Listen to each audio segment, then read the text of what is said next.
आपके अपने YouTube channel अनुराग study class में दोस्तों आपका स्वागत है। दोस्तों जैसा कि हम क्या है पढ़ रहे थे कक्षा 12वीं में राजनीति शास्त्र पॉलिटिकल साइंस में अध्याय एक शीत युद्ध का दौर। ओके, इसमें क्या है पार्ट 1 आ चुका है, पार्ट 2 भी आ चुका है। आप चैनल पर जाकर देखिएगा, प्लेलिस्ट की लिंक आपको डिस्क्रिप्शन में है, तो प्लेलिस्ट से आप जाकर क्रम से वीडियो देख लीजिएगा। ओके, जिसकी सहायता से आप क्या है इस पूरे चैप्टर को आसानी से समझ सकते हैं। ये क्या है अंतिम पार्ट है, पार्ट 3 होगा, जिसमें हम क्या है पूरे चैप्टर को समाप्त कर लेंगे। जो भी टॉपिक आपके छूट रहे हैं ओके उन्हें सब क्या है कवर कर लेंगे इस पार्ट में, इसलिए वीडियो को ध्यान से अंत तक देखिएगा। ओके चलिए स्टार्ट कर लेते। तो हमें कहां से पढ़ना था, तो हमको पढ़ना था दोस्तों उसमें आपको क्या से गुट निरपेक्ष नीति पूरी पढ़नी थी हमें। ओके, दो ध्रुवीयता की चुनौती गुट निरपेक्षता। ओके, गुट निरपेक्षता में पूरी पढ़ना था, तो यहीं से स्टार्ट करने वाले हैं। ओके, तो चलिए स्टार्ट कर लेते हैं। पार्ट 1 और पार्ट 2 नहीं देखा तो जाकर जरूर देखिएगा, डिस्क्रिप्शन में आपको प्लेलिस्ट की लिंक आपको मिल जाएगी। ओके चलिए स्टार्ट कर लेते हैं। ओके, तो हमें क्या पढ़ना है गुट निरपेक्षता। तो हम जानने पहले सबसे पहले जाने गुट निरपेक्षता क्या है। ओके, और इसका क्या है ये कैसे उत्पन्न हुई। ओके, दूसरे विश्व युद्ध के बाद दोनों महाशक्तियों ने दुनिया को दो खेमों में बांट दिया। जैसा कि पता है कि आपको क्या है शीत युद्ध क्या है, दो महाशक्तियां, एक आपकी अमेरिका हो गई, एक आपकी सोवियत संघ हो गई है। ओके, अमेरिका हो गई, एक आपकी सोवियत संघ हो गई है। दोनों में क्या है, दोनों क्या है महाशक्तियां हैं। ओके, और दोनों ने क्या है दुनिया को दो खेमों में बांट दिया। दो खेमों मतलब दो हिस्से बना दिए। एक तो वो हो गया कि जो क्या है एक अमेरिका के साथ आ जाए, और एक वो हो गया जो क्या है सोवियत संघ के साथ आ जाए। ओके, मैं आपको पहले और दूसरे पार्ट में समझाया बेहतरीन तरीके से। ओके, फिर इसके आगे क्या कह रहा है, इसे आगे कहा जा रहा है कि ऐसे में नव स्वतंत्र देशों के सामने फिर से गुलाम हो जाने का खतरा हो गया था।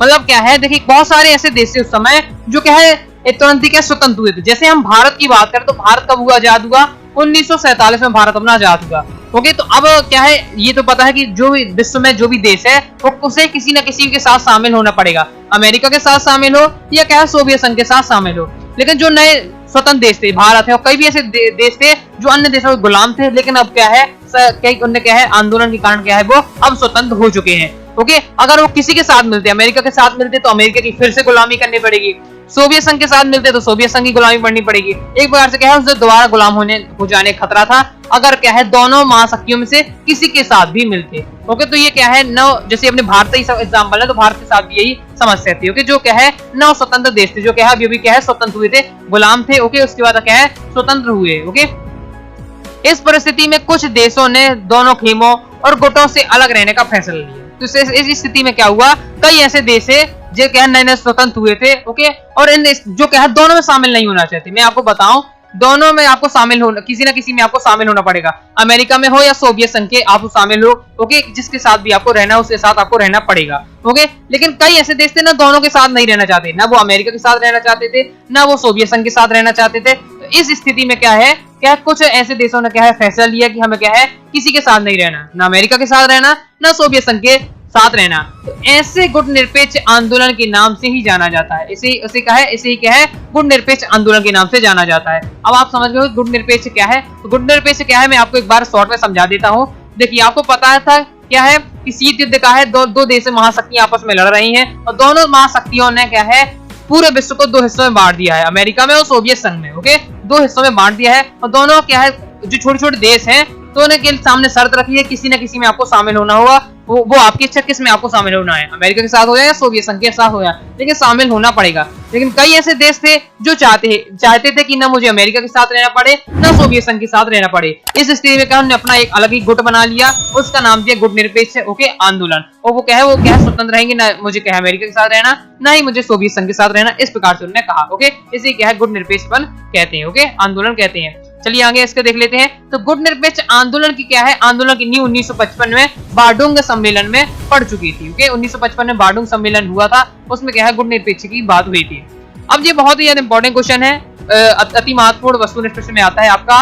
ओके, एमसीक्यू में आता है गुट निरपेक्ष आंदोलन के संस्थापक कौन थे। तो ऊपर के जो तीन है ये क्या है सबसे प्रमुख क्या है नेता थे। तीनों अच्छे से आपको रख लेना है कि जो यूगोस्लाविया जो देश है उसके थे जोसेफ ब्रोज टीटो, भारत के हो गए पंडित जवाहरलाल नेहरू और मिस्र के हो गए गमाल अब्दुल नासिर। ओके, तो ये तीन जो नेता थे ये क्या है गुट निरपेक्ष आंदोलन के संस्थापक थे। मतलब क्या है गुट निरपेक्ष है कि किसने नींव किसने डाली, टीटो नेहरू नासिक। आपको तीनों अच्छे से याद रखने हैं, टीटो नेहरू नासिक, बार बार आपको बोलना है टीटो नेहरू नासिक, अच्छे से याद रखिएगा, पेपर में आपसे पूछा जा सकता है। ओके, बाकी फिर नेक्स्ट दो बचते हैं इंडोनेशिया सुकर्णो और घाना का हो गए बामे एनिकुम्बरा। तो ये भी क्या है आ गए थे। ओके, इस सम्मेलन पर ये दोनों ने भी क्या है हिस्सा लिया है। तो ये भी क्या है नेता थे। ओके, लेकिन मुख्य ऊपर के क्या है प्रमुख नेता है। बाकी ये पांचों को आपको अच्छे से तैयार कर लेना है, क्योंकि ये क्या है गुण निरपेक्ष आंदोलन के क्या है संस्थापक है। ओके, संस्थापक नेता है, तो अच्छे से आपको तैयार कर लीजिएगा। ओके, नोट डाउन कर लीजिएगा। बाकी टेलीग्राम को ज्वाइन कर लीजिएगा, पीडीएफ वगैरह आपको प्रोवाइड करा दूंगा। ऐप को भी डाउनलोड कर लीजिए प्ले स्टोर से। ओके, कोई भी डाउट हो बेझिझक होकर कमेंट बॉक्स में पूछ लीजिएगा। चलिए आगे देख ले। तो आगे आपसे पूछा जाता है वस्तु प्रश्न में कि ये गुण निरपेक्ष आंदोलन का पहला सम्मेलन कब हुआ। शॉर्ट क्वेश्चन में भी आ सकता है, आपके 2 नंबर में भी, सीबीएसई में भी इस प्रकार से क्वेश्चन बहुत ज्यादा आ चुके हैं। ओके, तो गुण निरपेक्ष आंदोलन का पहला सम्मेलन कब हुआ? तो 1961 में हुआ था वर्ल्ड ग्रेड में। ओके, देश कितने देश सदस्य? तो 25 देश इसके सदस्य। ओके, साथ ही इसके नेक्स्ट पूछा जाता है क्या है, पहला वाला अच्छे से याद आपको रखना है। 1961 में क्या है गुण निरपेक्ष आंदोलन का पहला सम्मेलन हुआ। 25 देश क्या है इसमें शामिल हुए थे। ओके, और मैं इसका बात करूं मैं तो गुण निरपेक्ष की क्या है किस सन में बना, तो मैंने आपको कहा जाता है 1960 पॉपुलर। ओके, 1960 में पहला ही सम्मेलन हुआ। तो 1960 में क्या है गुण निरपेक्ष क्या है क्या मतलब संस्थापना डेट मानी जाती है। तो इसे आपको अच्छे से याद रखना है। गुण निरपेक्ष कब हुआ? 1960 में आपका बना और पहला सम्मेलन हुआ। कैसे याद रख सकते हैं मैं आपको बता देता हूँ, उसकी ट्रिक मैं आपको बता देता हूँ। जैसे आप इस प्रकार से कह सकते हैं कि क्या है, जब भी क्या है लोग आपने पिक्चरों में देखा हो हीरो को क्या है कई सारे गुंडे छेक लेते हैं। ओके, तो क्या है हीरो को क्या है कई सारे गुंडे छेक लेते हैं। तो हाँ देखिएगा, आपको याद रखने हैं यह गुट बनाकर छेकते हैं। किस प्रकार से? गुट मतलब समूह बनाते हैं, तो गुट बनाकर छेकते हैं। ओके, क्या करते हैं? छेकते हैं। ओके, तो इसमें आप देखिएगा इसमें क्या होगा, गुट मतलब हो गया गुट निरपेक्ष, 6-1 मतलब होगा 6-1। ओके, 1900 तो आपको पता है, 1900 आपको पता है कि क्या है गुट निरपेक्ष का क्या 1900 ही में हुआ होगा। ओके, लेकिन क्या है क्योंकि पूरा आपको शीत युद्ध पूरा 1900 के अंतर्गत है। ओके, 1900 से लेके आपका 2000 तक पूरे अंतर्गत चल रहा है। ओके, तो आपको पता है कि 1900 में हुआ, लेकिन कौन सी सन 60 में हुआ कि 65 में हुआ कि 56 में हुआ। इसे याद करने के लिए आपको करना है 61 को याद रखना है, छेक लियो, मतलब गुट बनाकर छेक लिया, तो 6-1 हो जाएगा आपका 1961। ओके, 1961 में आपको क्या है गुण निरपेक्ष का आपका आंदोलन का क्या है पहला सम्मेलन हुआ। मैंने आपको ट्रिक बता दी है। कई चाहते क्योंकि कमेंट करते सर मुझे याद नहीं होता है सन, तो आप इस प्रकार से क्या है याद रख सकते हैं, क्योंकि मैं बहुत सारी सन इस प्रकार से याद रखे हुए हूँ। ओके, चलिए हम आगे देख लेते हैं गुण निरपेक्ष आंदोलन का 14वां सम्मेलन कब हुआ। तो 14वां सम्मेलन पूछ लिया जाता है। तो 2006 में हवाना क्यूबा है। ओके, तो क्यूबा में शायद संकट में पड़ा था अपन ने, अमेरिका के पास है, वही क्या है 2006 में हुआ था आपका गुण निरपेक्ष आंदोलन का 14वां सम्मेलन। 116 देश इसके सदस्य, 15 क्या है पर्यवेक्षक देश थे। ओके, आगे हम देखते हैं कि गुण निरपेक्ष आंदोलन से भारत को क्या लाभ हुआ, क्योंकि भारतीय क्या है प्रमुख जवाहरलाल नेहरू जी इसमें प्रमुख नेता थे, वो भी संस्थापक क्या है गुण निरपेक्ष के क्या है आंदोलन के क्या है संस्थापक वह भी थे। ओके, तो इसमें क्या है भारत को क्या लाभ हुआ, चलिए देख लेते हैं भारत को क्या लाभ हुआ। पहला पॉइंट हो जाता कि भारत अंतरराष्ट्रीय फैसले स्वतंत्र होकर अपने हित में ले सकता था। इसका क्या मतलब हुआ, देखिए अभी एक 2 महाशक्तियां थी, दोनों की बात चल रही है, एक है अमेरिका, एक सोवियत संघ है। ओके, तो इसमें क्या है अगर भारत क्या है अमेरिका के साथ मिलता तो उसे अमेरिका की बात माननी पड़ती, सोवियत संघ के साथ मिलता तो सोवियत संघ की माननी पड़ती। अब किसी की हमें बात माननी पड़ी, एक प्रकार से एक गुलामी भी है। ओके, तो क्या है मतलब कोई भी अपना फैसला स्वतंत्र होकर नहीं ले सकते। कोई भी हमें फैसला लेना है तो हमें क्या है अमेरिका के साथ मिले हैं तो अमेरिका से पूछना पड़ेगा, अगर हम सोवियत संघ के साथ मिले हुए हैं तो सोवियत संघ के साथ पूछना पड़ेगा। लेकिन भारत चाहता था कि हम अपने स्वतंत्र क्या लें, स्वतंत्र निर्णय लें, जो भी हम निर्णय लें वो स्वतंत्र रहे, हमें किसी की क्या है आज्ञा न लेनी पड़ी, अनुमति न लेनी पड़ी। इसलिए क्या है ये क्या है प्रमुख रहा, किसी गुट निरपेक्ष आंदोलन के लिए प्रमुख रहा। ओके, इससे क्या होगा भारत अंतरराष्ट्रीय फैसले स्वतंत्र ले सकता है, क्योंकि अब वो किसी के साथ नहीं है तो अपने अनुसार ले सकता है। साथ ही क्या है भारत दोबारा गुलाम होने से बच गया। अब देखिए भारत क्या है 1947 में आपका क्या आजाद हुआ, अगर वो किसी के साथ मिल जाता, अंग्रेजों से आजाद हुआ 1947 में। ओके, ब्रिटिशों से, अगर फिर अमेरिका के साथ मिलता तो अमेरिका के एक बार से गुलाम बन सकता था, अमेरिका वाले ने गुलाम बना सकते भारत वालों को, या फिर सोवियत संघ वाले भी बना सकते अगर सोवियत संघ के साथ मिलता। तो ये संकट भी था भारत के साथ, इसलिए भारत ने इसके लिए क्या है गुट निरपेक्ष इसके लिए फायदा हुआ। ओके, नेक्स्ट है भारत हमेशा ऐसी स्थिति में रहा अगर कोई, ये समझने लायक पॉइंट है। ओके, तो अगर कोई एक महाशक्ति उसके खिलाफ हो जाए तो वह दूसरी महाशक्ति करीब आ जाती है। जैसे मैं आपको बताऊं 2 अब हैं। ओके, दोनों आपका वो चल ही रहा है अमेरिका सोवियत संघ की महाशक्ति में। ओके, तो मान लीजिए क्या है ये भारत है, तो अमेरिका ने दबाव बनाया। ओके, ये अमेरिका ने दबाव बनाया कि भारत हमारे साथ मिल जाओ तुम। ओके, जैसे अगर सोवियत संघ को पता चला कि क्या है अमेरिका दबाव बना रहा भारत के ऊपर, तो अमेरिका मित्रता की ओर हाथ बढ़ा देता कि ओके, तो क्या अगर कोई दिक्कत होती हम सहयोग करेंगे। मान लीजिए सोवियत संघ दबाव बना रहा तो अमेरिका सहयोग करने लगता है। तो इस प्रकार से क्या है दोनों में एक दूसरे के बने रहते, इससे क्या है भारत बचा रहता था। ओके, एक अगर मान लीजिए अमेरिका परेशान करे तो सोवियत संघ के पास चला जाता है भारत, तो सोवियत संघ परेशान करे तो अमेरिका किसके साथ अमेरिका के पास चला जाता था। इस प्रकार से भारत क्या है बचा रहता, दोनों साइड से बचा रहता था। ओके, और साथ ही है अपनी संप्रभुता को बरकरार रखना। अपनी संप्रभुता मतलब अपने निर्णय स्वयं लेना है, ओके, अपना ही क्या है वर्चस्व बनाए रखना ही क्या है संप्रभुता है। अब किसी की में गुलामी नहीं करनी तो अपना वर्चस्व वैसे ही बना रहेगा, तो वही है। ओके, तो यही आपसे पूछा जा सकता है पेपर में कि गुटनिरपेक्ष आंदोलन से भारत को क्या लाभ हुए, तो ये सब लाभ हुए। आगे पढ़ लेते अच्छे से, याद हो जाएगा। आगे हम टॉपिक पढ़ने वाले हैं कि भारत की गुटनिरपेक्षता नीति की आलोचना। मतलब क्या है, भारत ने की प्रमुख संस्थापक देश था, ओके, गुटनिरपेक्षता नीति के, तो इसकी आलोचना हुई, बुराई भी हुई। ओके, तो कौन कौन सी आलोचनाएं हुई, तो पहले देख लीजिए। आलोचकों का मानना था कि भारत की गुटनिरपेक्षता नीति सिद्धांत विहीन है। ओके, आलोचक कहते थे कि क्या जो गुटनिरपेक्षता नीति है इसका कोई सिद्धांत नहीं है। ओके, साथ ही नेक्स्ट है कि भारत अपने राष्ट्रीय हितों को साधने के लिए क्या है महत्वपूर्ण अंतरराष्ट्रीय फैसले लेने से बचना चाहता है। साथ ही क्या है भारत का व्यवहार क्या है स्थिर नहीं है। मतलब आलोचक कहते हैं कि भारत का व्यवहार नहीं है, मतलब कहीं भी पलट जाता है। ओके, कहीं यहाँ निर्णय ले लिया, कहीं वहां ले लिया, जो इसका व्यवहार क्या है स्थिर नहीं है। ओके, मतलब अपनी बात पे स्थिर नहीं रहता, आलोचक कहते थे ऐसा। आलोचक कहते हैं कि भारत ने 1971 में सोवियत संघ से मित्रता की संधि की। अब ये वाला टॉपिक समझने वाले, इसमें मैंने शॉर्ट में लिख दिया मैं, लेकिन आपको यहाँ समझा देता हूँ। देखिए 1971 की बात करें तो इंदिरा गांधी के समय काल था। ओके, इंदिरा गांधी जी के समय काल का, तो ये अपने मान लीजिए अपना भारत है पूरा। ओके, तो मैं आपको बताऊं इस समय क्या है हुआ, बांग्लादेश क्या है आपको पता है स्वतंत्र हुआ। ओके, पाकिस्तान में पूरी पाकिस्तान था वो जो, ओके, जिसे आप क्या है बांग्लादेश जानते हैं, तो पाकिस्तान से अत्याचार कर रहा था, तो पूरे क्या है बांग्लादेश से सहायता मांगी। बांग्लादेश ने सहायता मांगी किससे, किससे, अपने इंदिरा गांधी जी से। ओके, मतलब भारत से। तो भारत ने क्या है पूरा सहयोग किया और क्या है बांग्लादेश को स्वतंत्र करा दिया। अब बांग्लादेश को स्वतंत्र कराने में क्या है उससे क्या है सहयोग की आवश्यकता किसी न किसी की। इस स्थिति में क्या है सोवियत संघ ने उसकी सहयोग किया, सोवियत संघ ने मित्र सहयोग किया, एक प्रकार से क्या है दोनों मित्र बन गए। तो आलोचक कहते थे जब भाई क्या है आप गुटनिरपेक्ष नीति के भाई गुटनिरपेक्ष नीति को मानते हो, गुटनिरपेक्ष नीति का क्या मतलब हुआ कि ना हम सोवियत संघ के साथ है और ना ही हम क्या है अमेरिका के साथ, हम क्या है किसी के साथ नहीं, हम अलग है। फिर आपने क्या है सोवियत संघ के साथ मित्रता क्यों कर ली, तो क्या उन्होंने कहा कि क्या है जो कि गुटनिरपेक्षता नीति खिलाफ है, ये खिलाफ है कि आपको किसी के साथ नहीं रहना, ना सोवियत संघ के साथ रहना ना अमेरिका के साथ रहना है, फिर भी आप क्या है सोवियत संघ से मित्रता का हाथ क्यों बढ़ा रहे हैं। तो कुछ ने तो यहाँ तक कह दिया कि भारत सोवियत संघ से शामिल था और गुटनिरपेक्षता नीति का क्या है ढोंग कर रहा है। मतलब देखिए उन्होंने कहा कि किसी के साथ शामिल नहीं हो सकते, लेकिन फिर भी भारत ने क्या है सोवियत संघ से मित्रता की। तो आलोचक कहते हैं कि क्या है एक साइड तो ये क्या है सोवियत संघ के साथ मिला हुआ है और कह देते हैं हम क्या है गुटनिरपेक्ष नीति के साथ है, मतलब हम किसी के साथ नहीं मिले हुए। ओके, तो आई होप आप समझ चुके होंगे। अब दोस्तों हम पढ़ने वाले हैं नव अंतरराष्ट्रीय आर्थिक व्यवस्था से क्या अभिप्राय है। ओके, तो चलिए इसे समझ लेते हैं। अब देखिए गुटनिरपेक्ष आंदोलन में शामिल अधिकतर देशों में अल्प विकसित देशों का दर्जा मिला। ओके, क्योंकि जो क्या है अल्प विकसित देश है, मतलब जिनका भी विकास नहीं हुआ है।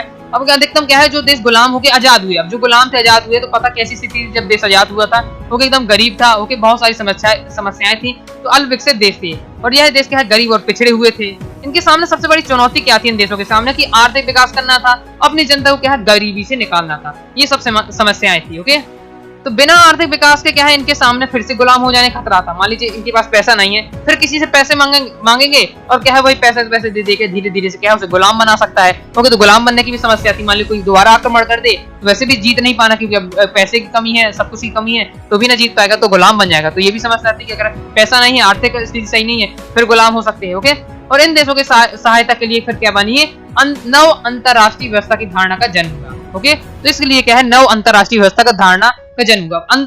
नव अंतरराष्ट्रीय व्यवस्था क्या है इसे हम जान लेते हैं।